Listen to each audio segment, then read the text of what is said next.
Wake up, praise Allah, it's a beautiful day. Family, friends, and fun. What more can I say? More is culture everywhere, it's all on display.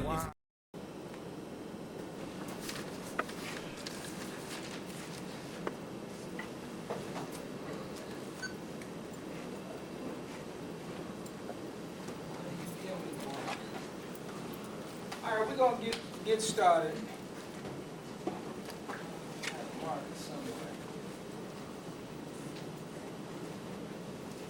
We placed it over there on that table. No, I don't see it up there. I might have came. Oh, Oh, there it is. You got it.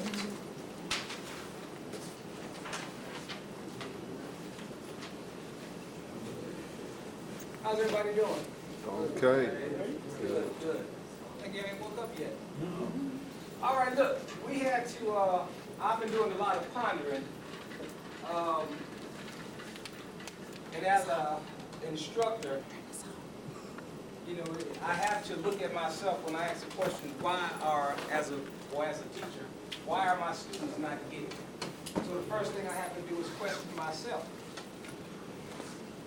Am I presenting this information in the right way, in the best way, or just incompetent?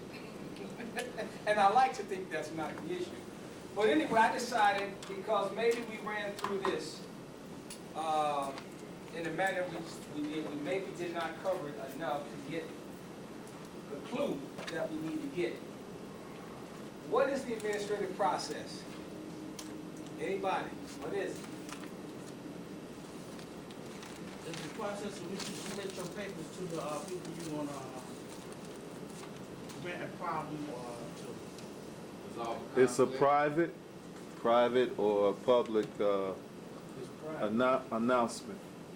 It's a private court. Private public announcement. It's a private court. Private Private court. Judicial, under common law. I like that. It's a private court. The administrative process is a private court to deal with private issues. When you look at the laws and the history of the administrative process, they're clever in how they decide to tell you why the administrative process has come about. And they basically tell you that the courts have been, over the years, have been overwhelmed with an abundance of cases. So to help alleviate the stress on the so-called courts, the administrative process came into play, where the law actually now required you, before you actually come into court, you must exhaust your administrative remedy.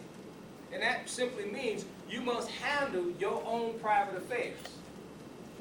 Now, the real reason that is because, and I left the actual piece to break it down. I was moving too fast. I thought I saved it in there, but I didn't.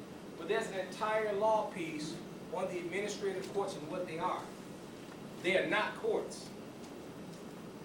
They are not courts in no form, manner, or way other than in appearance. All administrative agencies are under Article 1 legislative. Article 1 legislative aspect of the Constitution does not authorize any judicial powers whatsoever. All judicial authority is under Article 3. So anything that comes under Article 1 that calls itself a court, again, we're dealing with an appearance. And that's the hardest thing for us to understand, is to fix our minds. And I've always said that's where the greatest problem that we're having exists, is fixing our minds to understand who and what we're dealing with.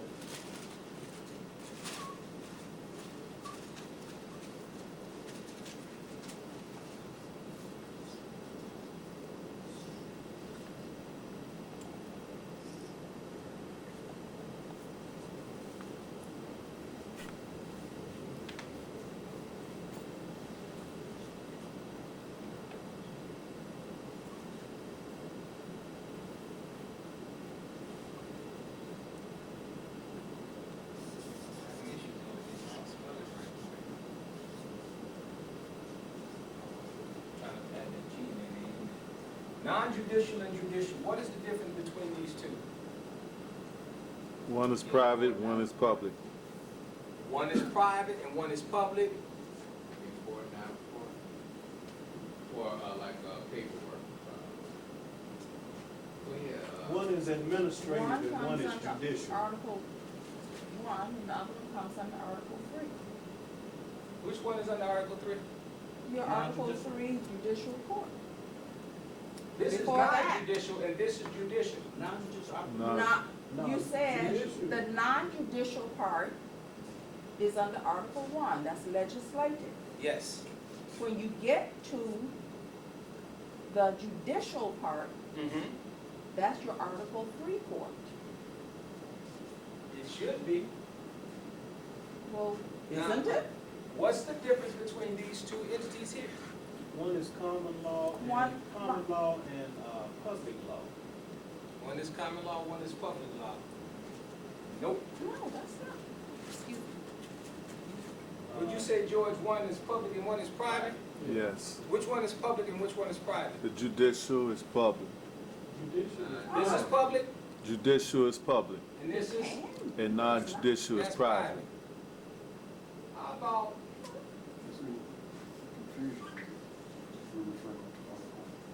No, right. That's what I'm saying. Article 3 is a common law still. how about both of them being private? Oh, okay. Bring up the HJR down there. In the same document here? It's already opened up. I dropped it at the bottom of the screen. So anytime you're exhausting your administrative process, that's private, so you can do that in either venue, right? HJR made all states and federal government law mergers, thereby destroying their sovereignty as a state and placing them under the private side of international law. We went over Clearfield Trust doctrine, what, maybe 1,000 times? And what is Clearfield Trust? Scroll down to Clearfield Trust.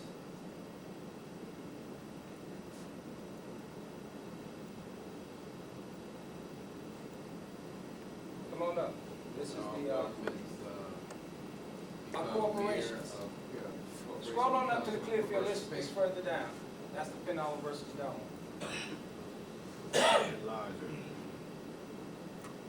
Clear for the trust.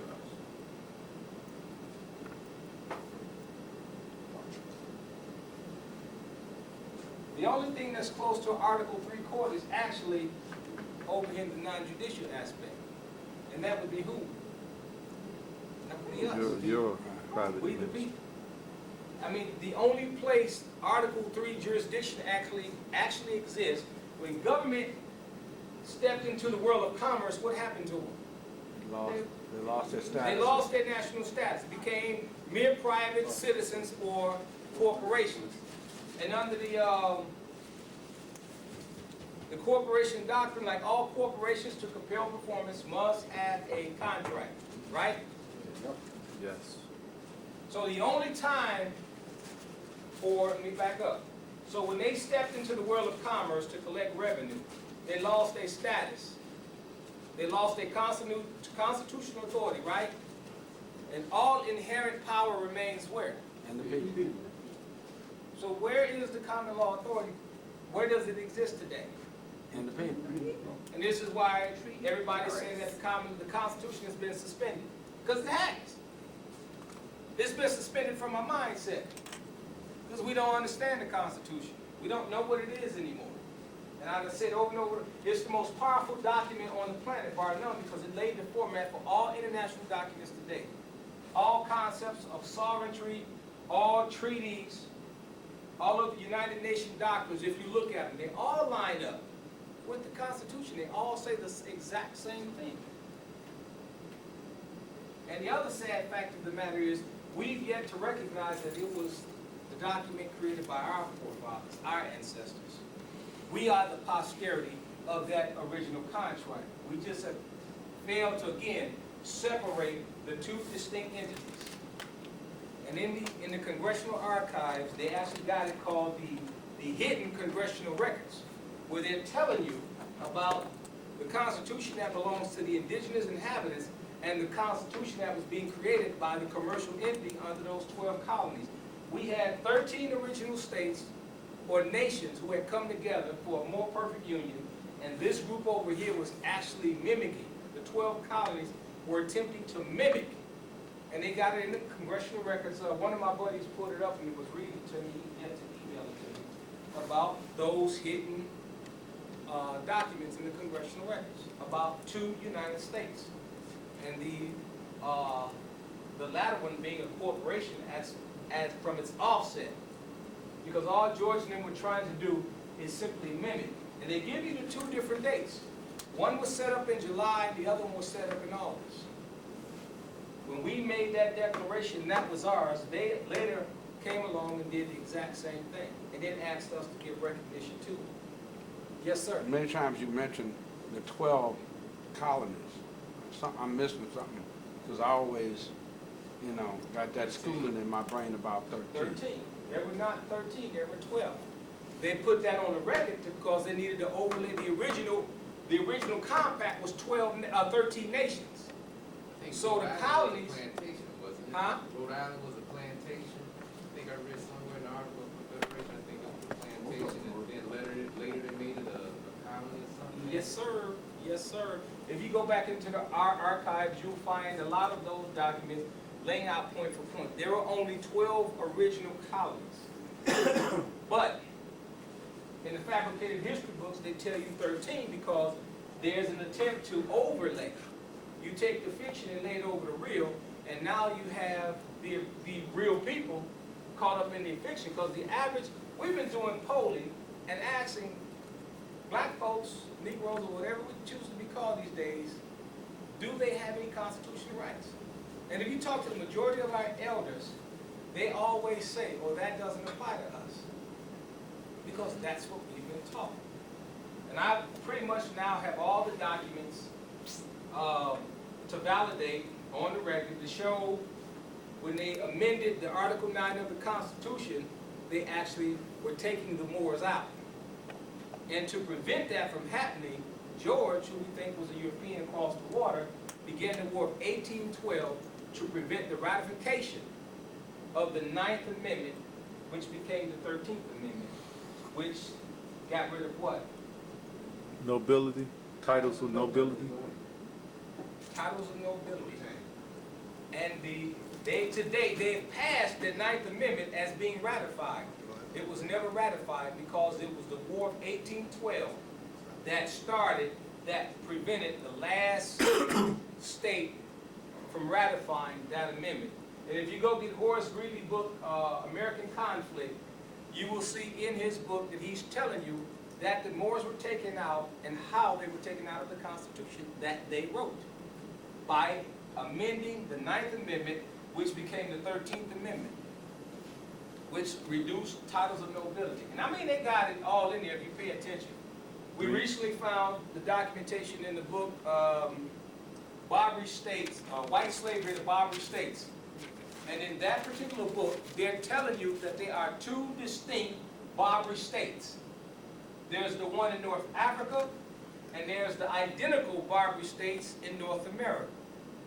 And the Missouri Compromise was actually part of a treaty dealing with the Barbary states in America. And they're telling you, ain't no guessing or trying to figure it out. They're telling you that the Barbary states of the United States of America, and a state that most of us are not familiar with, we know about Tripoli, Tunis, Algiers, but there was also another one called Barca, a 5th one called Barca, which was another nation of these of the Barbary states: Morocco, Algiers, Tunis, Tripoli, and Barca, which is where you get the Barclays from. And I mean, they even show you a lot of these names around this country are actual names. We when I showed y'all that piece, we put out of California dealing with the when California joined the Union, and prior to it joining the Union, it was under Moorish Al-Qadi. Well, we got pictures of that Moorish Al-Qadi. Native American brothers, darker than most of us in this room, with straight hair, were under the Moorish Al-Qadi. And they now have tons of documents showing you California as one of the original Barbary states, even into Texas. The Barbary states extended basically Mississippi, Louisiana, most of these southern states, all the way up into California, And up in San Francisco today, they still call it the Old Barbary State. And you got tons of pirate stories that are taking place about these corsairs, Barbary corsairs. These are the Moors being classified as pirates. But there were two constitutions, two concepts of independence. One was a commercial group trying to take on the status of a sovereign. And they actually responded to them that, first of all, slave has no rights and they cannot declare independence. For you to be able to declare anything, you must first have the right to declare it. And as a slave, you have no rights. So the whole thing was a farce. But George, attempting to pacify the colonists, gave them a concept, or in the Paris Treaty, we're going to recognize you with the same rights to the king. And that's why when you're going through these law books, these history books, you keep getting the common law piece, basically thinking that it's derived from England. And it's not. One of the, William Penn, he calls it, if you look up in the, I think it's in the 4th, 5th, and 6th, they call it the Great Law. The Great Law ties all the way back to that they copy. They copy from the Great Binding Law. Anybody know what the Great Binding Law is called? Constitution, that's the forerunner of the Constitution. Articles of Confederation. Articles of The Confederation. Great Binding Law was called the Iroquois Constitution. Iroquois. It's in the law book, the Great Binding Law that Penn and all them talked about when they sat down, because he's the one who translated the Great Binding Law into what is called the Articles of Confederation and the Constitution of the United States. And they still call it that today, the Great Binding Law, because that was the original Constitution. And they called it the Great Law as opposed to the Great Binding Law. As time went on, they began to sever the distinctions to try to basically hide it, as they eventually had done. But the end result is coming back over here and understanding that the Constitution is still an extremely powerful document, and it still stands. We just have been misled into understanding how, because even right now, in the last 3 weeks, me and my partner was doing some research that basically flipped both ways. There's a piece we've been using for the last couple of years, but when you got things right in your face, a lot of times you don't pay attention to it. Some of y'all should be familiar with it, that the piece that we've been using when we talk about choice of law, Save the suitor. choice of law, which is what we want as common law. And the title is, as George just said, Save the Suitor. And right in there at the very beginning, I had to read it 3 times, and I said, oh my goodness. The entire common law process has been cleverly hidden in admiralty. And we've missed it for the most part. But everything that we looking to do and have handled is all right there in admiralty maritime. And when you understand that process, it's like places that judges fear to tread the most is in admiralty maritime. Because there's even two venues of admiralty maritime. We always say, you hear people, especially our white Southern folks, talking about maritime is the worst thing that ever happened to America. But I beg to differ, because when I looked at the actual maritime, these courts are dealing in what is called quasi-maritime law under the Uniform Commercial Code. That means that their officers, their agents are all making accusations and always accusing you of violating some statutory code, which means there's a monetary penalty attached to it. So based on this concept, all of this stuff I've heard over the years, which closed my mind to admiralty, was listening to all these white boys say that it's the worst thing that ever happened. As opposed to paying attention, everything has 2 faces in this culture. And I guess that's why the David Records called him the man who speaks with 2 tongues. There's a quasi-admiralty, and then there's admiralty. Now, the quasi is what we deal with when we go into these courts. Because what rules these courts is the Uniform Commercial Code. I just showed y'all the codes and statutes that says all the banks and courts in this country are ruled by the Uniform Commercial Code because they're all the same thing. They're all banks.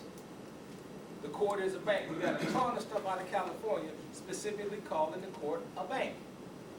But on the other side, admiralty deals with what? The real admiralty courts handle what? Commerce, trade. Come on. Contract. Contracts. Contracts. The piece that I talk about the most, this piece right here, and why that piece is so powerful, because it tells you governments are private corporations. And the only way in hell they can compel performance is they must, like all corporations, must have a contract. This whole case is an Admiralty Maritime case. That case was taken, this case was won in Admiralty to stop the federal government from imposing their statutes where they did not have a valid contract. And everybody has convinced us again, just like we've been convinced that the Constitution does not exist as null and void, even your right to bear arms is protected in Admiralty. It's protected in Admiralty. And everything and everybody is shut down who tries to impose statutory codes and fines in Admiralty because you must come in Admiralty with a contract. We started doing research in the Admiralty Maritime laws, and I said, oh my God, y'all hear me talk about the Marshal being the only federal police force. Well, hell, I found in Admiralty what should have been on the Marshal's website. Everything, the real authority and power of the Marshal is not on his website. It's in the Admiralty codes. Because once I bring a proper lien in Admiralty for you violating me, I can request the Marshal to go arrest your happy ass. I said, oh my goodness. And I mean, it's all throughout the Admiralty codes. You can go have him collect your money, deposit it, whatever you need done. All of it is in there. So you say that we have to switch our administration process to like an admiralty code? Well, the only real switching is just that, the codes. The process is perfect, what we've been doing. You can just change the codes now, right? You just have to understand how to bring it into Admiralty. And they are so frightened about that. And I'm simply telling you just from the recent research in the last 3 weeks, how Admiralty put fear in the heart of a lot of judges. We just handled a process for a brother 3 weeks ago. We exhausted the administrative remedy on the federal judge, and I was talking to his old lady about 3 weeks ago. She said that the prosecutor, the clerk, several people that was involved in the lien were in the federal court, literally crying, were in tears. His brother has a lien against the federal judge and several other folks for about $3.7 million. And of course, the judge went into a straight mode of strong arm. He arrested him, called him, said that he was considered a flight risk. The man been coming to court for the last 3.5 years. All of a sudden, the judge accused him of being a flight risk. What? A flight risk. We're gonna revoke your bond because we feel that you may try to leave the state of the country. And the first thing came out of the judge's mouth was, oh, I'm your slave, huh? You own me. Which should have never happened. The judge should have followed the law when the administrative process was adjudicated against him. He should have removed himself from the bench. So in an attempt to make this young man remove the lien, the judge has incarcerated him. For a moment, under 15 years. Threat, arrest, and intimidation. Okay. Like, okay. All because he exhausted his administrative remedy and got a valid lien and owns the judge, just like the judge said. Because the judge and no one else can go and pull that lien from the financing division of the state. It's pretty much the most supreme document in the world of commerce. And it's powerful. So by incarcerating the guy, what, in what jeopardy did the judge put himself? More injury, more injury In what and harm. jeopardy? More harm than injury. Say that He again. did it for the purpose of intimidating. Or intimidating. So you And I'm sure got, the guy, if he's gone this far, is you not got gonna be- slavery, you got a whole list. And in the very ethics of the book, it says that the judge can stay on the bench as long as he remains what? Impartial. No, not impartial. He must keep a certain position His oath keep- of office. to yeah. keep the court from looking or presented as being a place that lacks judicial, what am I trying to say? Incredible. When they're supposed to have their conduct. As long as he remains in good conduct, he can sit on the bench. That's in the judicial Manual. code of conduct. Code of Wow. conduct. Judicial code of conduct says that as long as he remained in good standing.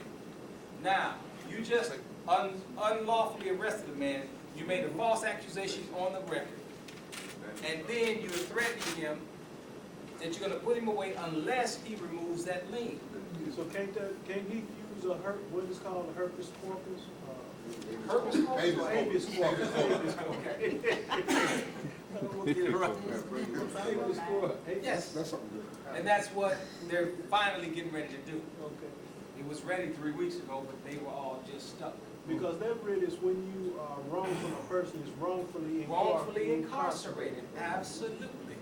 Now, what was interesting is my buddy went on the internet, and everything that I had said 2 weeks before, he found it verbatim. And asked me, did I write it? I said, well, damn sure sounds like it, don't it? Because the guy was saying that, you know, if you're in court and you done file this lien, make sure you go in there with a lawyer or a friend, someone who can file a writ. Because the judge is going to attempt to incarcerate you, intimidate you to take the lien. Because I have a list of, it's the website of the Attorney General Judicial Reviews. And you'd be surprised what's all in there. I got it somewhere. I should try to find it just to show you guys. But anyway, they talk about one aspect is superior lien. And they're giving you all these federal cases, and they're saying that the financing statement in the UCC division has authority even over the federal.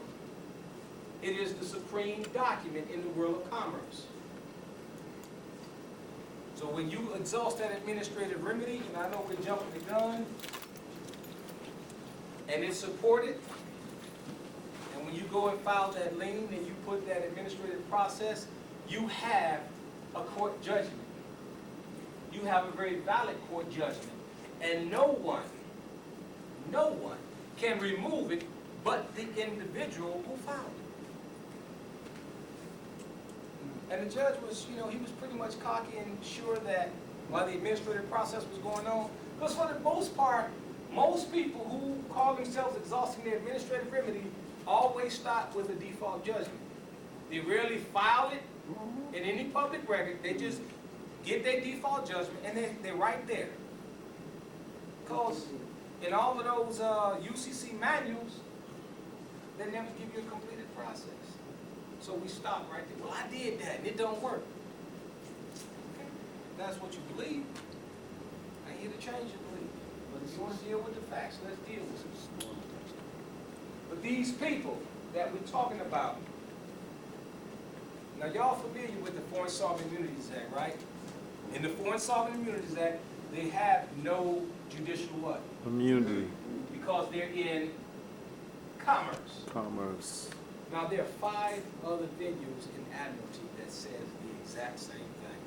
There are 5 Admiralty Maritime Acts along with the Foreign Sovereign Immunities Act that says that these cats who are operating over here have no immunity when they're trying to impose and compel performance when no contract exists. Because when you think about it, what was the Erie Railroad case based on? The contract. The man could not sue the railroad company because he did not have a contract with the railroad company, right? Or a valid contract. Now, if that applies over there, why wouldn't it apply to these cats? Because 6 years ago, I walked up in the court and I told the judge, where's the contract? And he looked at me cockeyed. He did a double take. What do you mean, where's the contract? Where's the contract to compel my performance?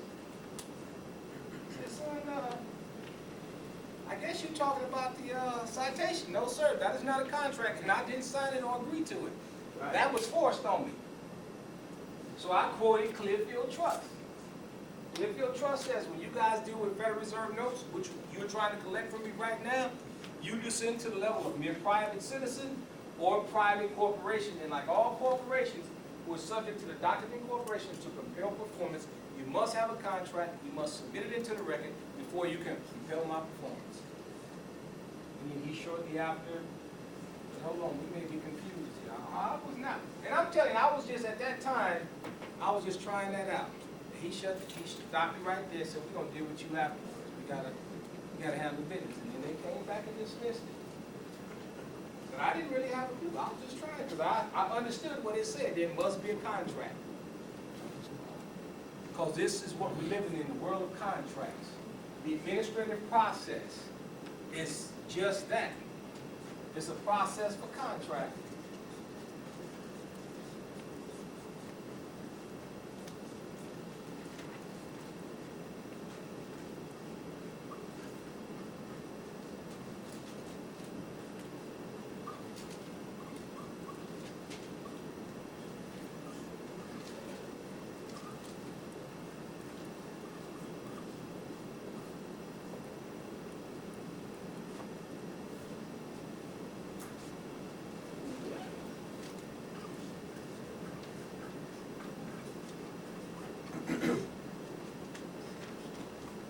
Because to compel performance, you have to have a contract, right?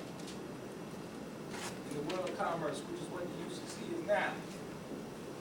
We always complicating things. I was talking with Sharon about that the other day.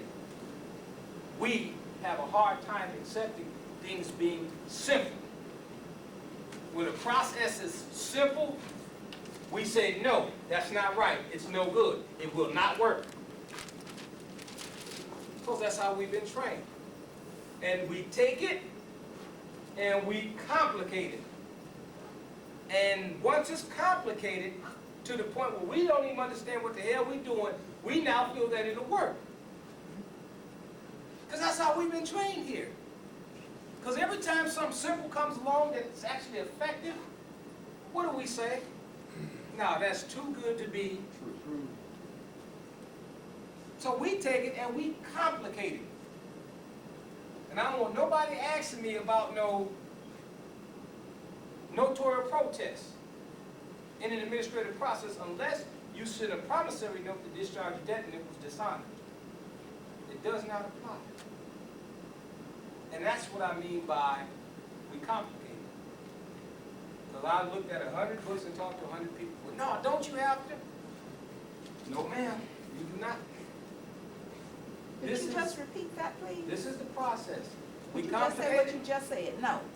You only use the notarial protest. When a commercial instrument is involved, if I sent you a promissory note for the discharge of a debt or obligation that I have with you, and you refuse that as payment, I can now protest. A notarial protest, you can look it up in the law book, in the notary book.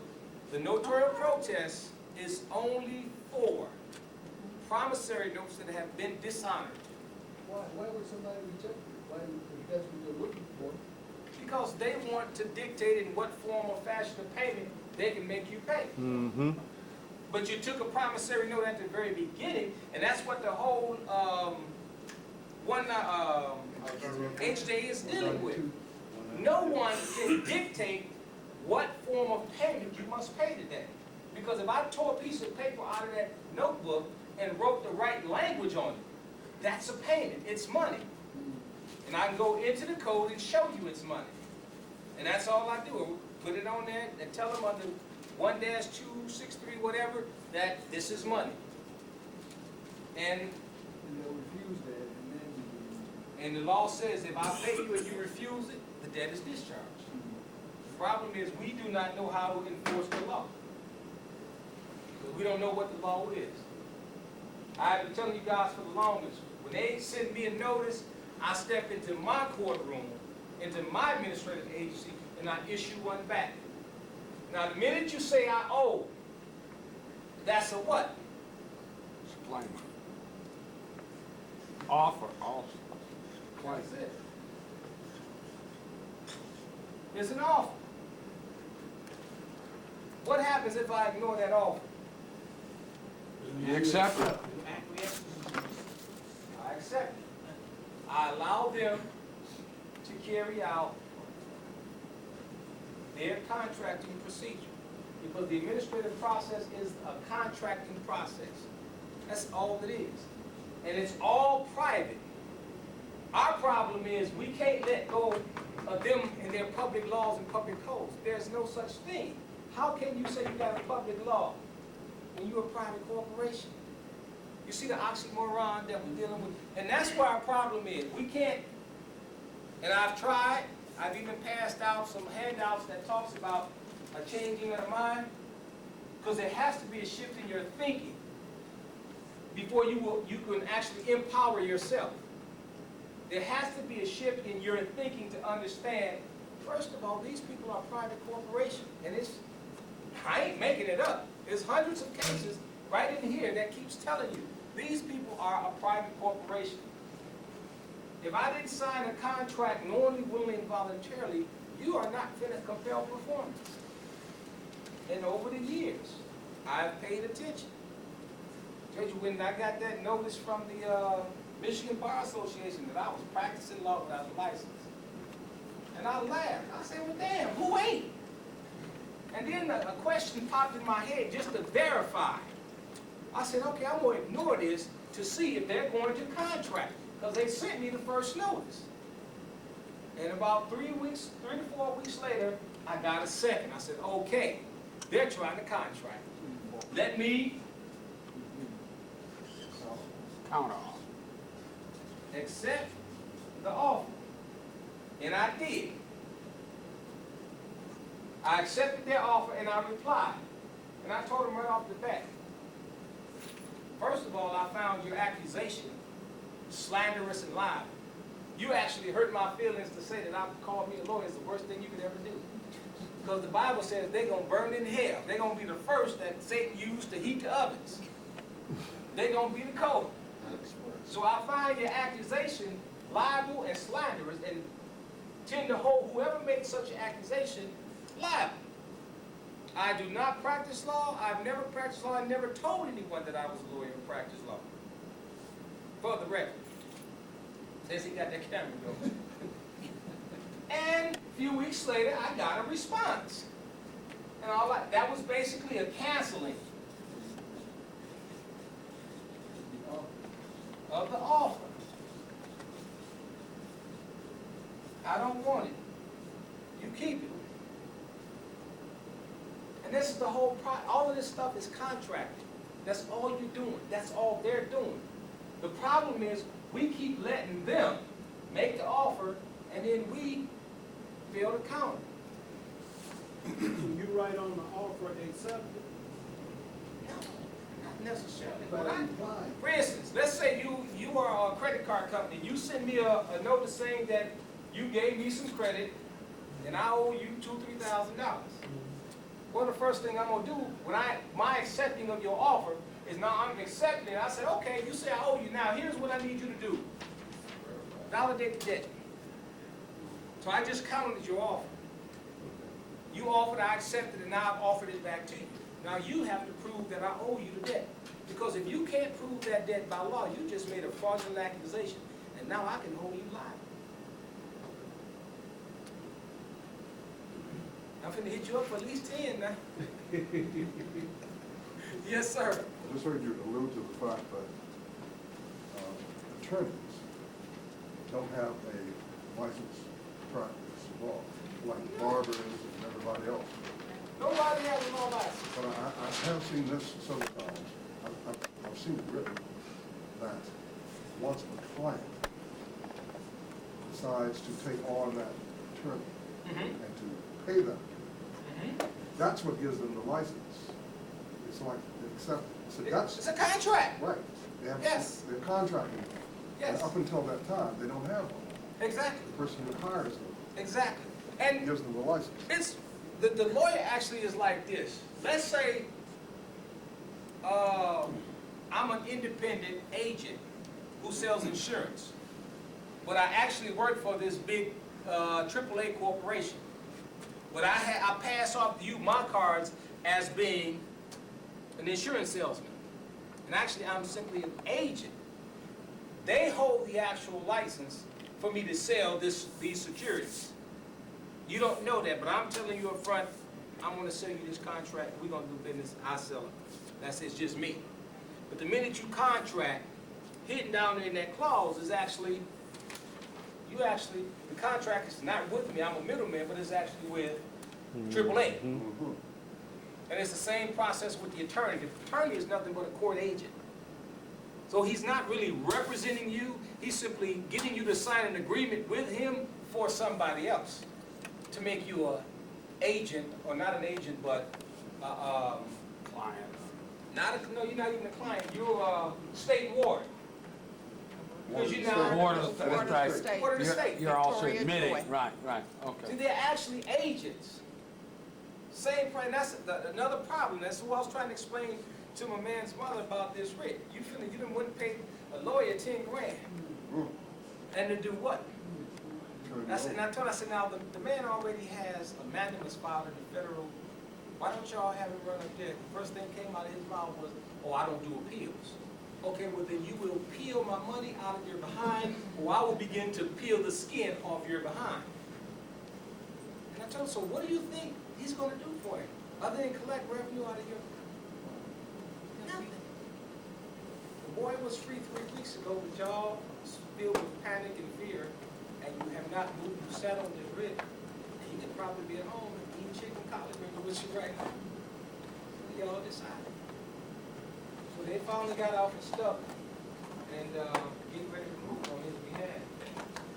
But, you know, ignorance and fear is two very powerful weapons. But when that fictional entity send you a notice, doesn't it have to be notarized and verified? No, it doesn't.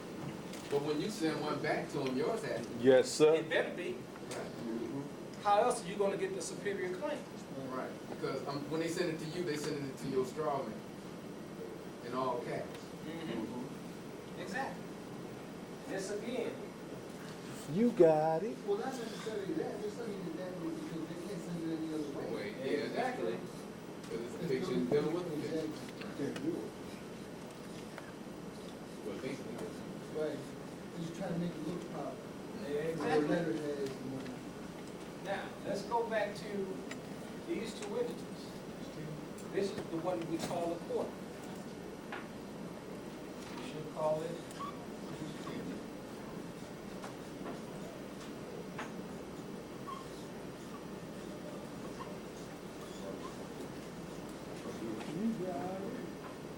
Private corporation. That's all it is. Private corporation. Private corporation. Private corporation.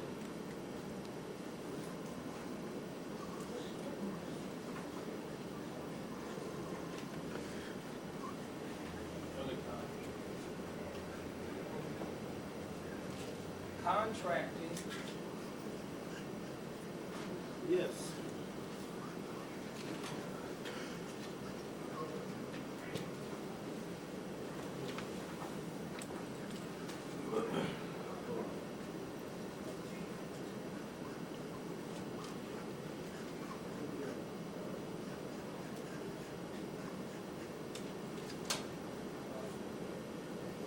Because the bottom line is, they're actually contracting with the fiction, with the straw man, because Clearfield Trust and all the other doctrine says that governments can only interface with what? Other corporations, and are foreclosed from interfering with the flesh and blood. And we often make the mistake of allowing ourselves to be treated like a straw man, because that's what we act like. And 9 times out of 10, we've already made ourselves a surety for the straw man. Because we don't even know how to separate the two. But the best way to deal with it, when they make the offer, accept it. And re-offer. validate the debt. Validating the debt and challenging the jurisdiction is the exact same thing. How is it not? Think about the process of challenging jurisdiction and asking someone to prove the debt. Show me how I'm liable is what it means when you're challenging the jurisdiction. Show me where your authority dictates that I have to be compelled to perform what you say I have to do. Because you're saying, when an officer makes that offer to you, that citation, he's saying that you already got a contract. And this citation is for violating the contract. But where's the actual contract? Where's the agreement that I signed going to release voluntarily? Exactly. What they will then do is to present you something that you sign, some kind of permit, license or something, and everybody pretends that Carbon, that's they will send you a carbon copy of something you signed. carbon copy of something that you signed. Right. But that's And it's something not that I the original. signed. Did that something that I signed It was give me disclosure Right. of everything that I would be subject to? Nope. unconscionable. And that's another form of what? Of fraud. Fraud. So again, we don't have a contract. We have accusations, statements that 99.9% of the time are liable. Brother was having an issue with his car, and I asked him one question. Did the lady open up her mouth when you asked her to release your vehicle, and she went to saying about her Policy. policy? And the next question was, brother, did you ask her to show you the policy? Because anytime these individuals open up their mouth and mention their policy, they're required by law to produce the policy for the public viewing. Otherwise, you're making a fraudulent statement. Now, a few weeks ago, me and my buddy Jermaine, we went downtown to the county building to check the records for an oath. Person who had signed supposedly has an oath as who had signed the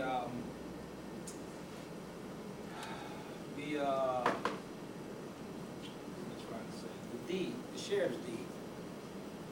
This person did not have an oath on the record in the index book.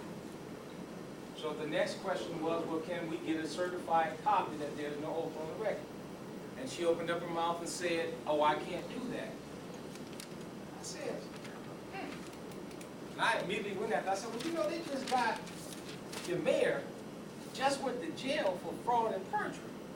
So everybody is up for grabs here in Detroit. No one is exempt. If the mayor goes, everybody's going to Okay. First thing she Okay. hollered was, what do you mean perjury? I said, well, madam, you're a public officer over the public records, of which I, the public, has a right to. I requested a certified copy that this individual has no oath on the record. You said I cannot do that. Your code says something different. Your code says I have a right to a certified copy. Now, if you can't produce said statement in the code that you can't give me a copy of a certified copy that this person who claims to be a public official has no oath on the record, then that's perjury. It's misrepresentation of the fact, which equates to fraud, and fraud equates to perjury. You made a public statement that is a fraudulent statement. And I have a witness. To me. She hauled her ass off and got the other girl to certify the document. Now, what was funny, a buddy of mine in Detroit last week saw the certified copy of this person having no oath. He's gone down there 5 times, and they tell him the same thing. And his eyes buck. How the hell did you get that? I wanted it, and I told him to give it to me, plain and simple. And he's sitting there scratching his head, as most of us do. The question I'm asking, what makes a process work for one individual and not another? Knowledge. If he didn't know. Huh? If he didn't know that one little detail that you knew. What is that? You knew that, number one, you have a right for the public record. Mm-hmm. He knows that. I told him 100 times. He's aware of it. Okay, Cause, let me back it up, to know is to do. thank you. I was gonna say, to know better is to do better. You may have told him, but And he does 90 not know that. 90% of the time, Mhm. it's not the information, it's how we process it. Right. What caused things to work or not work for most of us, it's our own energy, it's our own vibration, it's our own thought process. Because if I do not have the confidence in what I'm doing, it's not going to work. But on the same token, you can go back down there and approach the same woman, and it could be the knowledge that she now has that she don't have to do it unless she get a notice. Because at the time that you brought it to it, she did not have knowledge of what you told her could have been true or factual. So she gave it to you, but now that she Hold gave on. it to you, This is the clerk. right? You best believe she has the knowledge of what documents she can issue and cannot issue. Yes, she can. Yes, she knows that. She has to know that. Then she's putting herself liable to be noticed by this other gentleman if he so choose to do his administrative process to force her into doing what she did for you. Absolutely. Okay. But again, He carried himself. bingo. What was that? The way he carried himself. Like you said about the energy. He went in there, Bingo. And see, that is the point I'm making. So often, we have a half-assed mindset about what we're doing, and we're not confident because we haven't done the necessary homework. I wish Z was in here, but since he ain't here, I'm gonna talk about him in love.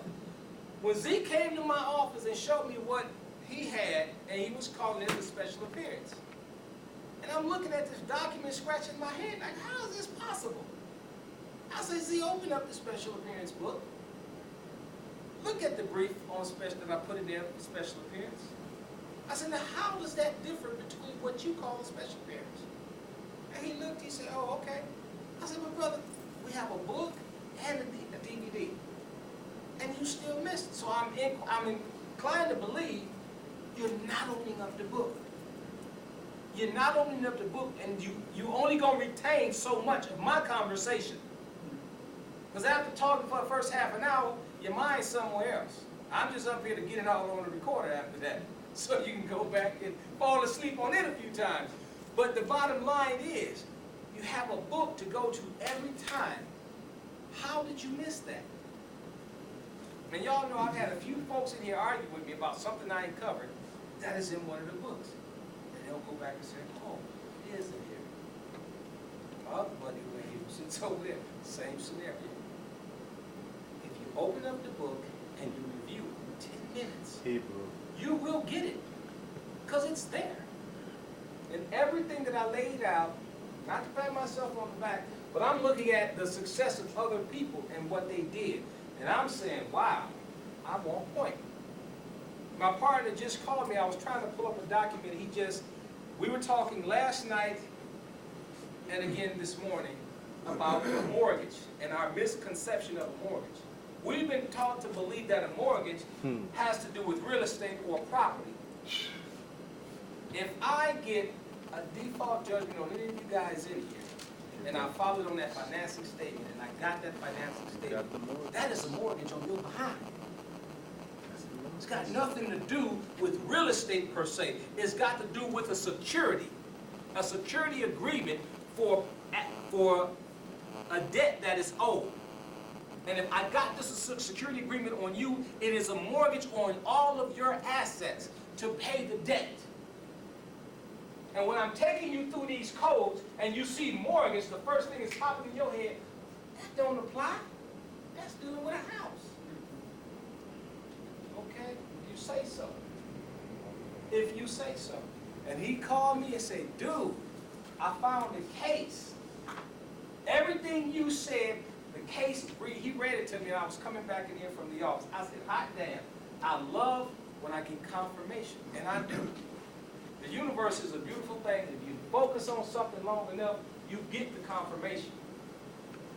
Everything I said, point for point, was in the case that a mortgage is not dealing with real estate or physical property, but with the interest or the security agreement of a debt that is owed. A mortgage is a debt instrument that the creditor holds against the debtor. Now you can go online and see that they're now issuing mortgages on prisoners. They've been doing it forever and a day. It's in the book. Yes, sir, it's in the book. It's nothing to do with no building. Nope. It's a payment. But I've had 20 people tell me, well, how is that code going to apply? That's a house. Yeah, Okay. it's not. It's nothing to do. Okay. But everybody in here, I'm pretty sure, believes that a mortgage is dealing with real estate. And the Because judge, that's part of how we're trained. We're not supposed to know different.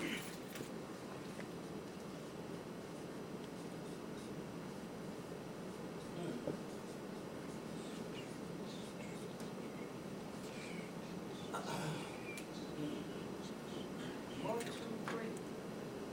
Go on the Illinois Federal State website and find the citation. You're going to see the exact same process in the citation. I showed y'all the one from Michigan. The citation, the notice in the mail, telling you you need to pay this, or you will end up in default, and the court may issue a warrant. What is a warrant? Another note. invitation to you. Contract. Another note. A note, a mortgage. Deal. Look it up. It's a debt. See, in other words, they're sending the marshal out to collect either you or the check. A warrant is the commercial aspect of a writ.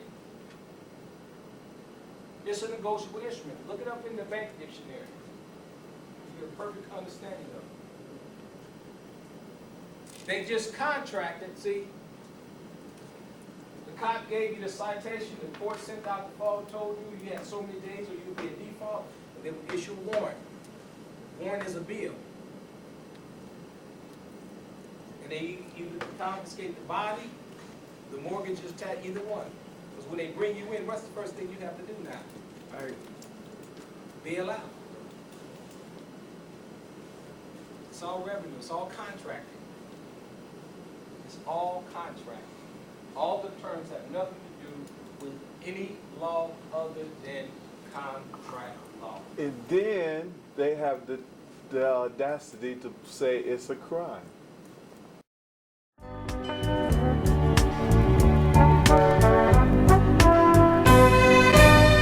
Wake up, praise Allah, it's a beautiful day. Family, friends, and fun. What more can I say? More is culture everywhere, it's all on display. It's easy to get along, just follow the way and have. Cause we all gathered in love. Come here. We're waiting to see a great gathering of us. So we gathering up all the children in trust. Birthrights, estate planning, all the topics discussed. Since Allah is enough, trust Allah in ourselves. And you, determination, we ain't asking for help. We can do it ourselves and establish the wealth. We can do it ourselves and establish the wealth and have. Stand up, get off your knees. Get up. There's no justice without peace. Nah. Like a sandwich with no cheese. We have to muster the courage to build a future for our city. Killing that cup on everybody got a plate. You still got to eat even though y'all came late.